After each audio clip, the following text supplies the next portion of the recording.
अच्छा, अब straight leg raise test SI joint की असेसमेंट में इसको भी हम असेस करते हैं।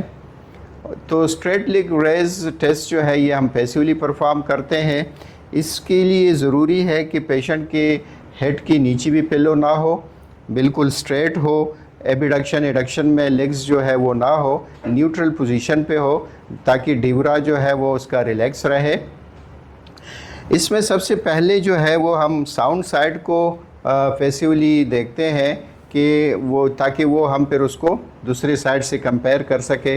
अच्छा, कि वो उसमें कितनी, जब इफ़ेक्टेड साइड को हम करते हैं स्लाइटली, फिर उसको एडक्ट करते हैं और इंटरनली रोटेट करते हैं, एडक्शन एंड इंटरनल रोटेशन।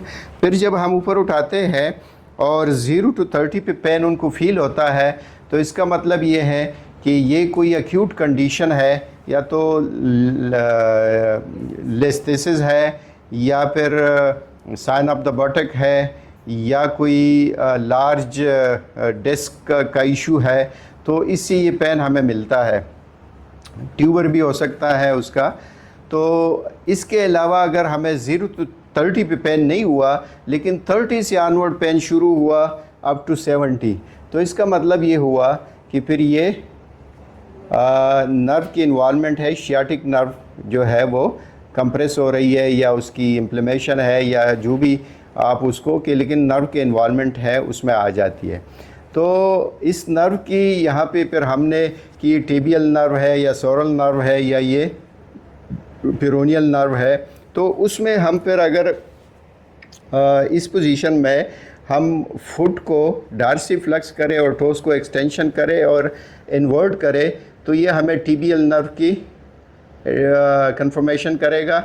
और इसी तरह अगर हम डार्सीफ्लेक्स, टोस एक्सटेंशन और इन्वर्जन की तरफ ले जाए, तो ये सोरल नर्व को करेगा। और अगर हम फुट को फ्लंटर फ्लेक्स करके इन्वर्ट करें, तो ये हमें कॉमन पेरोनियल नर्व की कंफर्मेशन करेगा। अब अगर इससे आगे जो है ये 70 तक भी उनको पेन नहीं हुआ, लेकिन जैसे मैं 70 को क्रॉस करता हूँ तो इनको पेन शुरू होता है, तो फिर हैमस्ट्रिंग और जो मस्कुलर स्ट्रक्चर है, या फिर हो सकता है उनकी लंबर एरियाज़ पे कोई इशू है, अगर ये लंबर के जो है पे उस वहाँ पे पेन फील करे, तो ये फिर इसी तरह हम इसको इंटरप्रेट करते हैं SLR को। Thank you.